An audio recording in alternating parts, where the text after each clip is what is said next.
इस पठान साहब से पूछूंगी, अब औरंगजेब के नाम पर अगर 63 जगहें हैं तो उनका नाम बदल देना चाहिए ना? क्यों वारिस पठान जी सपोर्ट करेंगे ना इस बात को? क्योंकि आप तो मानते हैं कि देश संविधान से चलना चाहिए और संविधान नव भारत का 1947 के बाद लिखा गया था, उससे पहले का क्या लेना देना किसी से? वारिस भाई सपोर्ट करेंगे ना? देखिए नविका जी, आपका प्रॉब्लम ये है कि आपको मुगलों से तो बहुत नफरत है, लेकिन आपको मुगलाई खाना बहुत पसंद है। बटर चिकन, मुगलाई वेजिटेरियन में भी आता है, ये सब बहुत पसंद है। इसलिए मैं बोल रहा हूं कि आप नाम मिटा देने से हिस्ट्री को नहीं मिटा सकते। नाम आप बदल दोगे, हिस्ट्री का क्या करोगे? आज जो ताजमहल है, ताजमहल है, लाल किला है, लाल किला है, रेड फोर्ट जहां से प्रधानमंत्री 26 जनवरी को 15 अगस्त को झंडा फहराते हो तो जगह है, तो उसका क्या कर सकते? चेंज नहीं कर सकते। आज भी ताजमहल पे आप जो फॉरेन से आते हैं प्रधानमंत्री के मेहमान, तो उनको घुमाने के लिए लेकर जाया जाता है, ताजमहल वहां की हिस्ट्री बताई जाती है। हिस्ट्री नहीं बदल सकते। हाँ, बीजेपी को एक मौका जरूर मिल गया कि 400 साल बाद भी मुगलों का सहारा लेके अपनी सियासत चमका रही है। आज भी हम तो देख रहे हैं, महाराष्ट्र से आता हूं, मुंबई में रहता हूं, यहाँ पे पता है आपको क्या हो रहा है। पिछले 5 दिन से सदन पूरा स्थगित। सिर्फ एक आदमी ने एक बयान दे दिया, समाजवादी वाले ने, औरंगजेब के। ठीक है, हम तो बयान का वो समर्थन भी नहीं करते, उन्होंने बाद में बयान वापस भी ले लिया। वो जो भी था हिस्टोरियन की बात जो भी थी, मगर इसका पूरा फायदा तो आप देखो बीजेपी ने कैसा उठाया। तय करना है आपको वारिस भाई कि अगर आप संविधान के हिसाब से चलते हैं तो बाबर की मजार पे राहुल गांधी के पूरे परिवार को नहीं जाना चाहिए। अगर आप संविधान के हिसाब से चलते हैं तो औरंगजेब की मजार पे अकबरुद्दीन ओवैसी को नहीं जाना चाहिए। अगर आप संविधान के हिसाब से चलते हैं तो आप कहिए बाबर जो है वो 1 लाख से ज्यादा हिंदुओं का हत्यारा था, जहांगीर जो है वो हजारों हिंदुओं का हत्यारा था, जो औरंगजेब है वो 4 लाख से ज्यादा हिंदुओं का हत्यारा था। कहिए उसको रोको, क्योंकि आने वाली पीढ़ी को औरंगजेब, बाबर और जहांगीर नहीं, छत्रपति शिवाजी जी महाराज। वारिस भाई चलिए, वारिस भाई जवाब दीजिए ना। कुछ सवाल प्रदीप भंडारी आपसे पूछ रहे हैं तो आप चिढ़ क्यों रहे हैं? आप जवाब दीजिए, यही तो डिबेट होती है। सवाल का जवाब दिया जाता है, बकवास का जवाब थोड़ी दिया जाता है। जब मेरा टाइम है, मैं बात कर रहा हूँ, बीच बीच में टपक बोलने की क्या जरूरत है?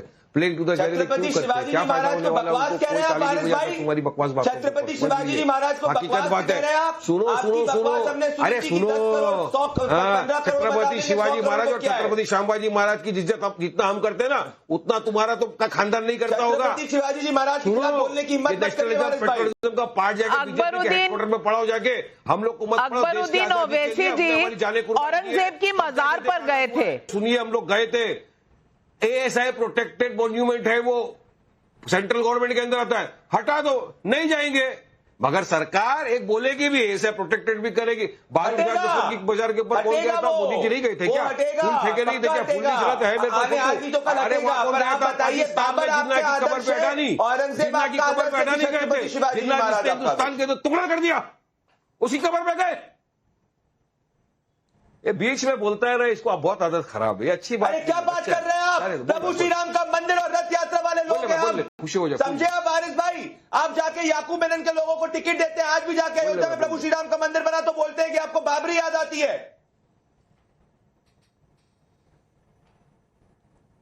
वारिस भाई, अरे भाई, याकूब मेमन का जब वो हुआ था ना, तो बीजेपी के उस वक्त के सांसद लेट राम जेठमलानी साहब सिग्नेटरी थे उस लेटर को। जरा पढ़ के आया करो। नविका कुमार का शो है, लाखों करोड़ लोग देख रहे। नाविका कुमारी जी की इज्जत का सवाल है, थोड़ा पढ़ के और स्टडी करो, नहीं तो लोग क्या करेंगे आपके बारे में। वहां पे याकूब मेमन को देखिए, आतंकवादी और आतंकवादी घटनाओं का हम पूरी तरह से खंडन करते हैं, कोई सपोर्ट नहीं करता।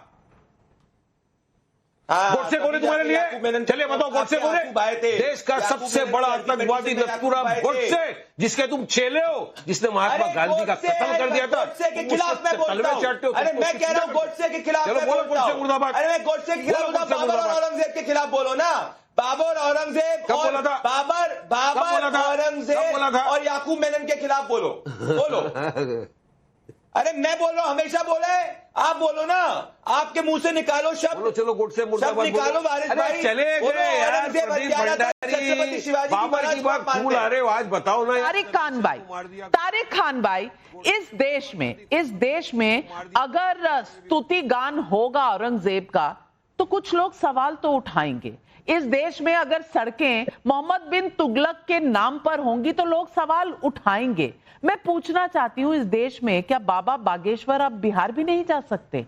अब एंटी सनातन का जो एक मुहिम छेड़ी हुई थी जिसमें चू नहीं निकली थी, कांग्रेस पार्टी की नहीं निकली थी, अखिलेश जी की नहीं निकली थी, किसी ने कुछ नहीं कहा। जब वहां तमिलनाडु में एमके स्टालिन के बेटे कह रहे थे कि जो सनातन है वो मलेरिया है, वो डेंगी है, वो एड्स है, एक चू नहीं निकली थी। अब मुझे बताइए, अब बाबा बागेश्वर किसी राज्य में ना जा सके, ये सेक्युलर देश है? मैम, सबको सुना मैंने, धन्यवाद आपने मौका दिया। हमें ये तय करना होगा मैम, हिंदुस्तान को, हमें, आपको, सबको मिलकर कि हम मुगलों के साथ हैं या नहीं है। अभी आपने कहा, लेट मी स्पीक, आपने कहा अभी कि बाबर की मजार पे राहुल गांधी गए और ये तमाम लोग, इंडिया अलायंस के लोग वहां पर गए। आपने कहा ये गलत। अच्छा ठीक है, नहीं, हम कतई मुगलों के साथ नहीं होना चाहिए, लेकिन बहादुर शाह जफर की मजार पर फूल हमारे चुने हुए प्रधानमंत्री चढ़ा सकते हैं? मोदी साहब, वो भी मुगल थे। जब हम मुगल का बाइकआउट करेंगे तो सबकी बात करेंगे, वहां जा सकते हैं, वो, उनको इजाजत है, क्योंकि भाई वो, आपने बताया भी, चुने हुए प्रधानमंत्री, वो जा सकते हैं, वो फूल चढ़ा सकते हैं।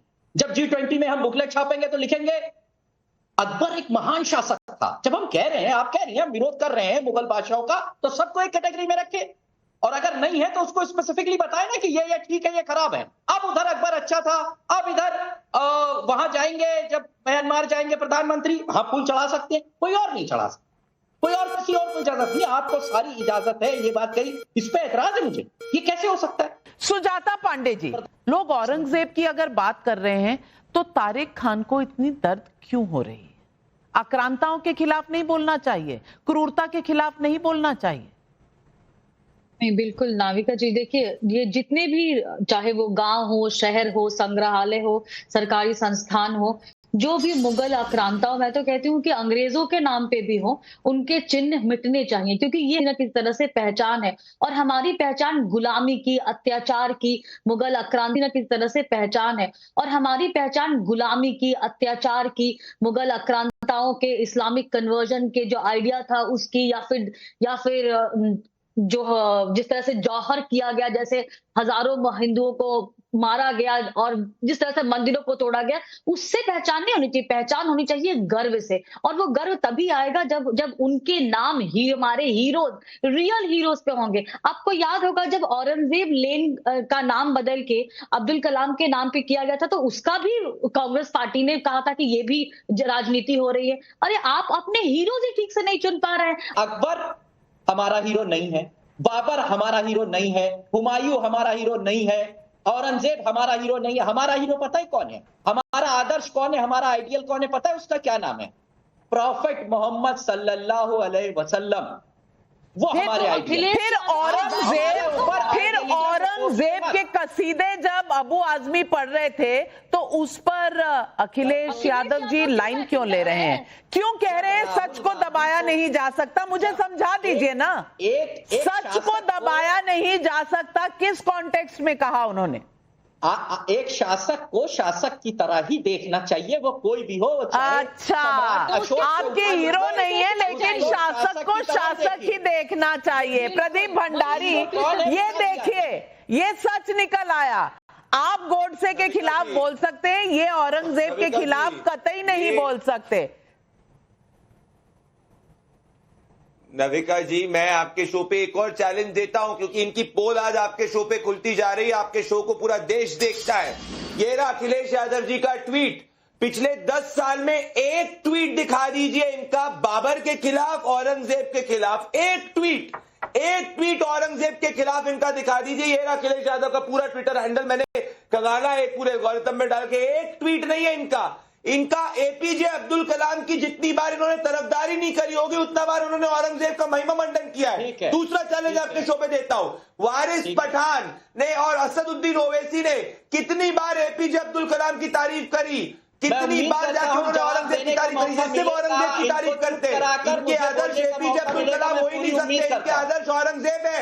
यही इनके दिक्कत है, यही इनकी मानसिकता में दिक्कत है। तालिबान ने औरंगजेब का नाम लेकर 2001 के अंदर सबसे बड़ी बुद्धिस्ट मोनेस्ट्री को तोड़ा था अफगानिस्तान में, और ये इसी सोच को आगे ले जाने। वारिस पठान औरंगजेब आपके हीरो हैं, औरंगजेब आपके हीरो हैं, तभी उनकी मजार पर गए थे। इसी बात पर लोगों को दिक्कत है। आप जवाब क्यों नहीं देते? औरंगजेब के खिलाफ कुछ कहने की हिम्मत है? आक्रांता था कि नहीं था, पहले इतना ही बता दीजिए। औरंगजेब ने सुनिए, मैं तो हिस्टोरियन के हवाले से बताता हूं कि हिस्टोरियन का यह बोलना है कि 48 साल औरंगजेब ने देश के ऊपर राज किया। 48 बरस में उन्होंने काफी मंदिर तोड़े और काफी मंदिर बनाए भी।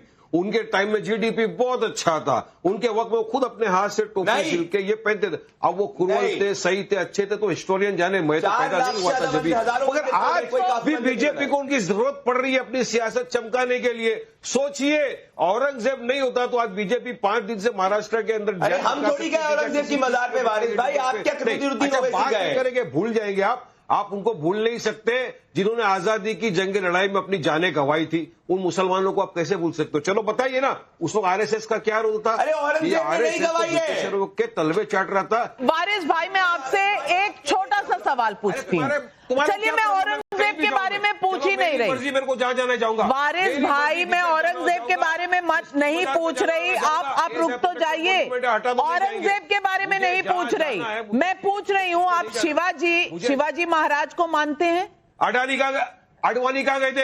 अच्छा, सुनिए। हाँ या ना बोल दीजिए, हाँ या ना बोल दीजिए, मानते हैं कि नहीं? ये सवाल बिल्कुल मानते हैं ना? चलिए, उदयनराज भोसले शिवाजी के वंशज हैं। सुनिए, उदयनराज भोसले शिवाजी के वंशज हैं, कह रहे हैं औरंगजेब की मजार हटा देनी चाहिए। आप उनके वंशज के साथ खड़े हैं या नहीं खड़े हैं? वारिस भाई, उदयनराज भोसले शिवाजी के वंशज हैं, कह रहे हैं औरंगजेब की मजार हटा देनी चाहिए। आप उनके साथ हैं या नहीं है? हाँ या ना? हाँ या ना?